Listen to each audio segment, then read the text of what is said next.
수요 중보기도회 44주차 우리에게 주시는 말씀을 함께 읽어보고 주님의 뜻과 마음을 살피는 작업을 해보도록 하겠습니다. 오늘 설교 본문은 시편 44편 8절 말씀이 되겠습니다. 시편 44편 8절 말씀을 다같이 한 목소리로 함께 읽어가 보도록 하겠습니다. 우리가 종일 하나님을 자랑하였나이다.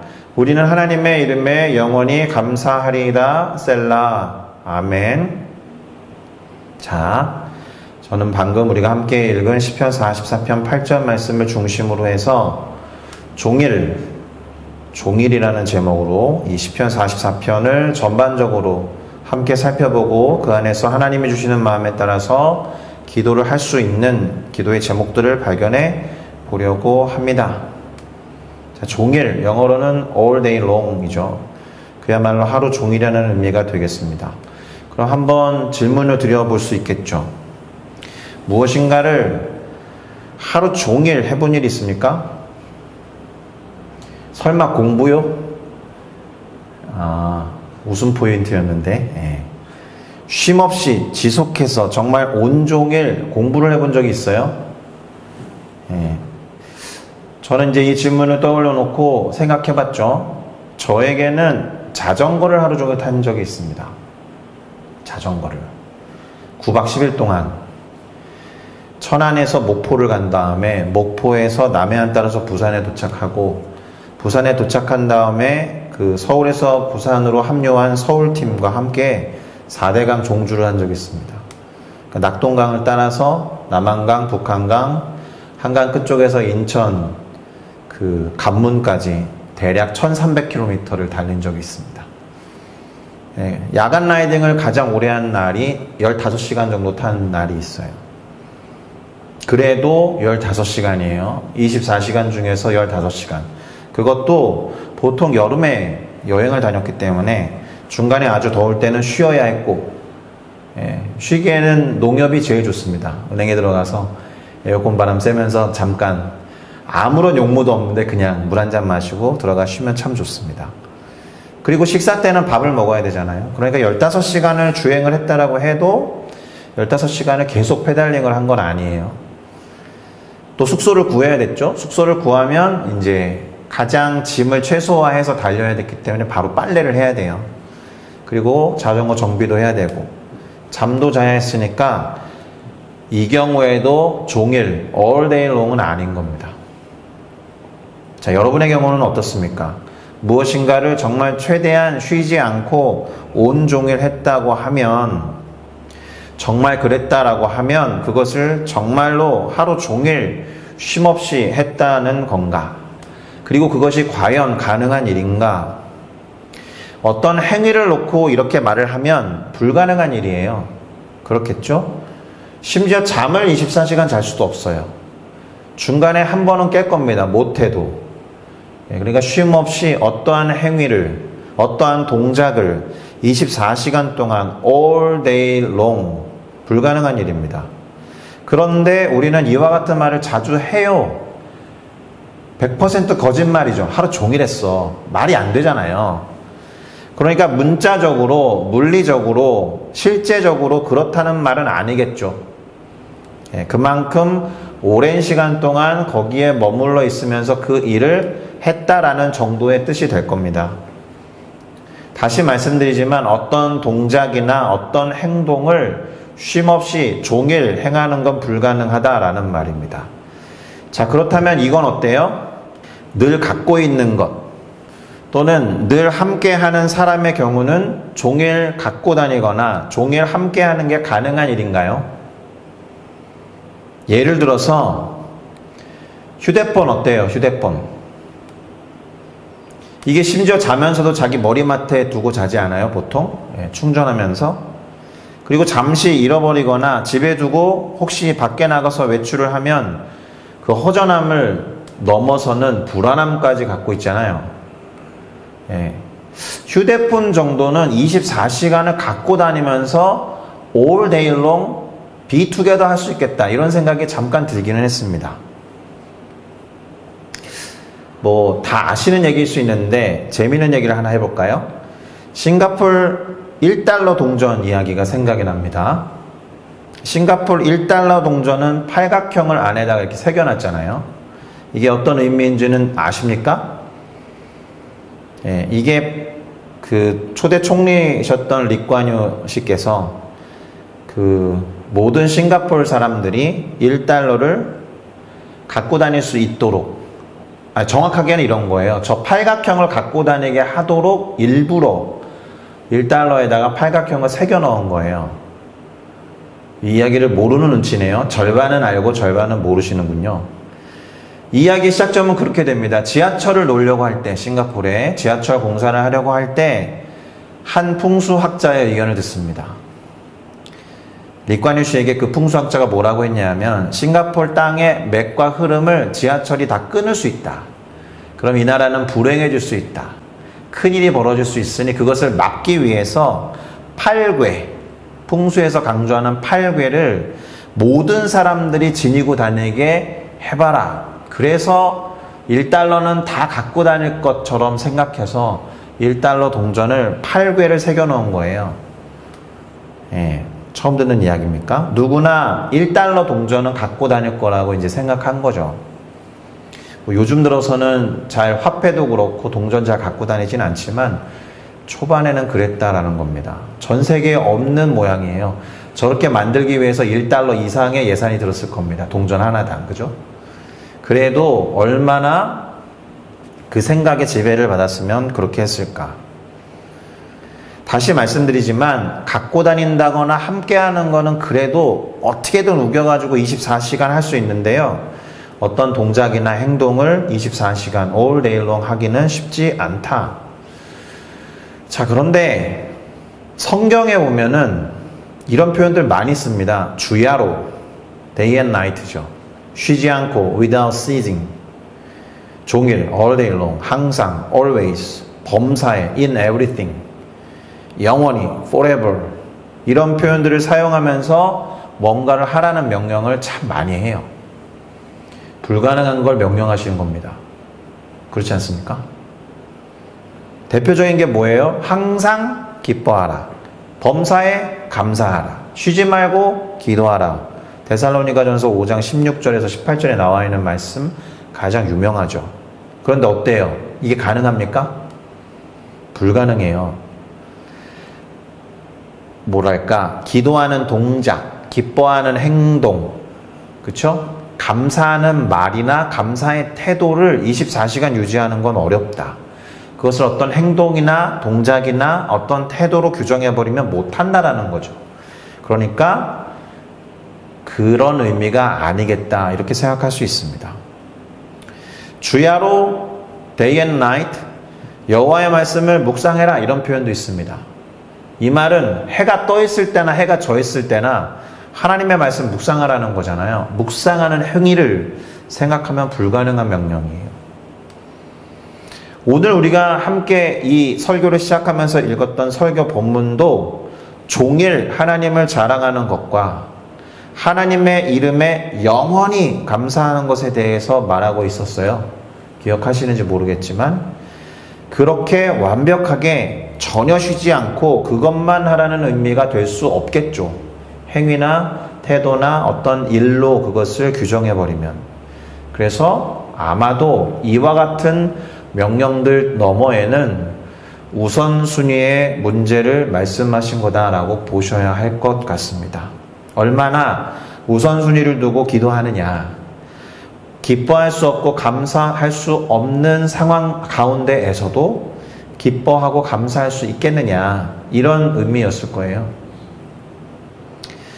우선적으로 주님이 명하신 것, 그것을 행하고 그것을 따르는 삶에 대해서 얼마나 우선순위를 두고 있느냐, 얼마나 순종할 준비가 되어 있느냐, 그렇게 했으면 좋겠다 권면하신 거다라고 봐야 할 것입니다. 그렇죠? 자, 뭔가 서론이 참 길기는 했는데요. 오늘 시편은 역시나 이제 그 40편 넘어오면서부터 고라자손의 맞쓰길이라는 표제어가 항상 붙어 있습니다. 맞쓰길은 교훈, 잠언, 그런 뜻이라고 말씀드렸습니다. 그리고 오늘 설교 제목으로 삼았던 종일이라는 표현이 본문에 일정 간격으로 3번 등장합니다. 8절 다음에 15절, 15절 다음에 22절 이렇게 3번이 나오는데 그 각각 그 쓰임이 달라요. 그 종일이라는 단어가 들어가 있는 문장의 분위기가 다릅니다. 8절을 읽어봤지만 먼저 좀 볼게요. 우리가 종일 하나님을 자랑하였나이다. 우리는 하나님의 이름에 영원히 감사하리이다. 우리가 흔히 성경에 전형적으로 많이 접할 수 있는 내용이죠. 근데 15절은 어떻게 쓰여 있느냐? 나의 능욕이 종일 내 앞에 있으며 내 수치가 종일 내 얼굴을 덮었다. 이렇게 표현하고 있습니다. 뭔가 대단히 힘들고 괴로운 상황을 말하고 있는 거예요. 그리고 이와 같은 분위기는 22절에서 정점을 쳐요. 22절이 뭐라고 되어 있느냐? 우리가 종일 주를 위하여 죽임을 당하게 되며 우리가 종일 도살할 양과 같이 여김을 받았나이다 라고 고백합니다. 왜 이런 경험을 하게 됐을까? 왜 이렇게 고백하고 있는 것일까? 아마도 20편 44편을 지으신 분이 나라 전체가 어떤 외부로부터 침해를 받았을 때, 국가적으로 큰 위기에 봉착했을 때 지은 시편이기 때문에 그럴 겁니다. 나라가 지금 초토화되어 있고 수도였던 예루살렘이 함락될 위기에 있었던 그런 상황에서 지었기 때문에 이런 표현들이 등장하는 게 아닌가. 종일 힘든 상황이 전개되는 위기 상황에서 지은 노래였다. 그렇게 배경을 가지고 살펴보면 얼마나 먼저 읽었던 8절에 종일 찬양하고 감사하며 영원히 감사할 것이다 라는 고백이 위대한지 와닿을 거라고 생각합니다. 자, 그런데 이 종일이라는 단어를 가지고 우리가 두 가지 방식으로 그것과 관련된 경험을 말할 수 있다는 거 아시죠? 뭐 예를 들면 이런 거예요. 야, 진짜 종일이었는데 시간 가는 줄 몰랐어. 반대의 경우 있죠? 야, 종일이었는데 시간이 너무 안 가더라. 매우 긍정적이고 즐거운 경험일 때 시간이 너무 빨리 지나간 경우를 말하겠지만, 두 번째 경우는 아주 부정적이고 괴로운 경험이 종일 이어질 때 시간이 정말 안 가는 경험에 대해서 이야기한 거겠죠. 자, 오늘 본문의 첫 번째 나온 종일은, 그리고 두 번째, 세 번째 나온 종일이 서로 다른 이유가 여기에 있겠습니다. 유사한 이유 때문에 그렇겠죠. 자, 그런데 이런 질문 한번 던져볼게요. 우리들의 신앙생활은 긍정적이고 즐거운가? 항상 그런가? 아니 뭐 예를 들면 저런 어떤 시간과 관련된 부사를 붙이지 않고 신앙생활은 긍정적이고 즐거우세요? 물으면 네 라고 대답할 거예요. 그런데 신앙생활이 항상 범사에 주야로 종일 영원히 쉼없이 긍정적이고 즐거우세요? 이렇게 물으면 저도 그렇게 답하지 못할 것 같습니다. 언제나 그렇지 않아요. 신앙이라는 것은 사실 언제나 긍정적이고 즐거운 게 아니에요. 항상 범사에 주야로 종일 영원토록 주구장창 쉼없이 그렇지 못해요.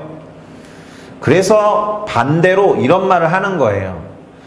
이게 기계적으로, 물리적으로, 문자적으로 즐겁고 긍정하라는 말이 아니라 상황에서 언제나 우리가 맞닥뜨리는 상황에서 우선순위를 그렇게 두고 긍정과 즐거움을 선택하라라는 명령이다라는 거죠. 그래서 편의상 긍정적인 상황에 있을 때와 부정적이고 괴로운 상황에 놓일 때로 나누어서 우리의 신앙에 대해서 생각을 좀 해볼 필요가 있겠다 싶습니다. 첫 번째, 긍정적이고 즐거울 때의 신앙은 사실 다른 지침이나 가이드가 필요 없어요. 잘 누리시면 됩니다. 그런데 한 가지 조심해야 될 게 있어요. 긍정적이고 즐거울 때 신앙생활을 잘 안 해요. 그쵸? 문제가 벌어져야 기도하죠? 이게 긍정적이고 즐거울 때의 신앙생활은 따로 지침을 드릴 수 없는데 어쩌면 그래서 항상 기뻐해라, 범사에 감사해라, 쉬지 말고 기도해라 라는 이 표현이 긍정적이고 즐거울 때 더 필요한지도 몰라요. 그렇지 않겠습니까? 자, 반대로 종일 괴롭고 힘들 때 우리는 어떻게 해야 하는가? 여기에 이제 초점을 두고 시편 44편의 이야기를 해보려고 합니다.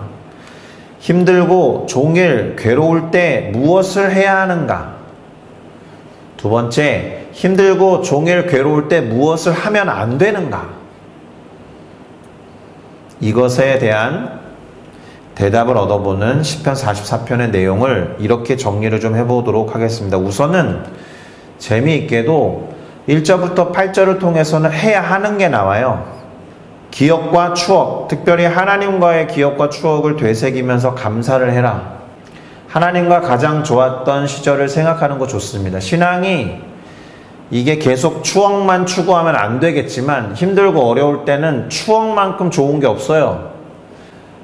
나치 독일의 핍박을 받아서 감옥에 갇혀 있었던 유대인들이 가장 많이 했던 방법은 좋은 시절을 회상하고 상상하는 거였고, 그것을 다시 회복하기 위해서 소망하는 것에 있었다라는 거죠. 그리고 그렇게 감사했던 것을 토대로 그래, 그와 같은 일이 또 올 수 있어 라고 기대하면서 소망해라. 소망과 기대를 담았던 그 일을 정말로 기도로 하나님께 아뢰라.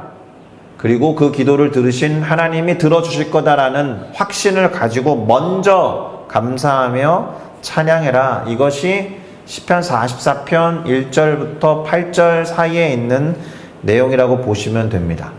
다시요, 이 시편 44편이 국가적인 위기에 있는 상황 가운데 있는 시편이었는데, 괴롭고 힘들 때 이 시편의 저자는 먼저 해야 할 것을 기록해 놨다라는 거예요. 자, 그러면 우리의 또 다른 관심은 하지 말아야 할 것을 살펴보는 것에 있어야겠죠. 9절부터 22절에 보니까 첫 번째는 주님을 잊는 것을 하면 안 된다. 반대로 말하면 주님을 결코 잊어서는 안 된다라는 거죠. 두 번째, 주님이 약속하신 것을 어기는 것을 하면 안 된다. 이 말은 주님이 약속하신 것, 주님과 약속한 것을 행해라, 이런 뜻이 되는 거죠.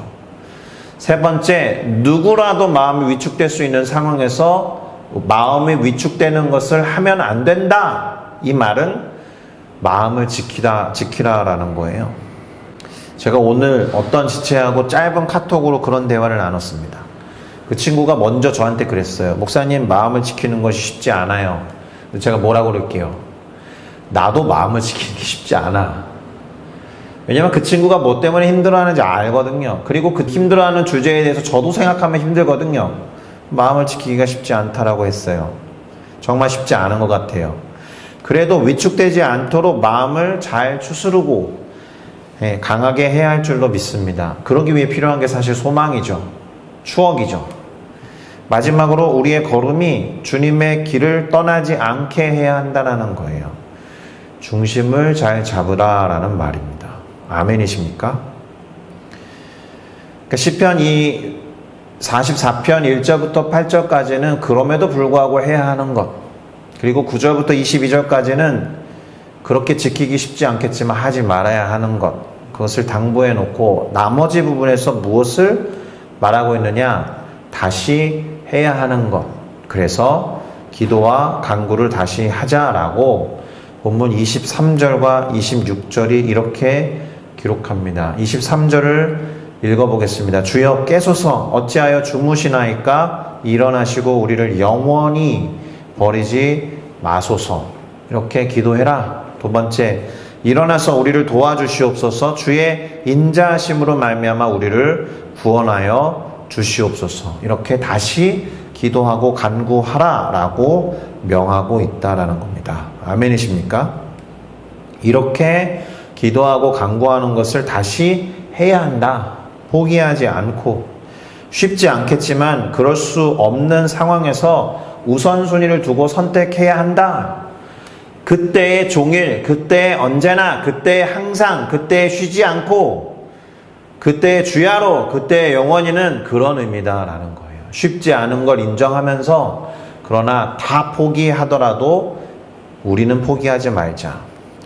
늘 항상 주야로, 종일, 쉬지 않고 범사에 영원히 우리와 동행하시고 우리와 함께 하시는 임마누엘의 하나님을 기억하면서 그분을 의지해야 할 수 있는 일, 그분을 의지해야 하지 않고 지킬 수 있는 일, 그분을 의지해야 다시 간구하고 기도할 수 있는 일에 대해서 오늘 시편 44편이 말하고 있다.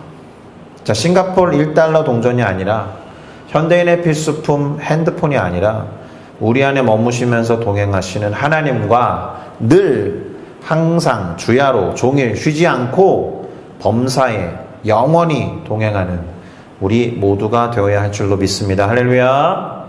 기도하시겠습니다.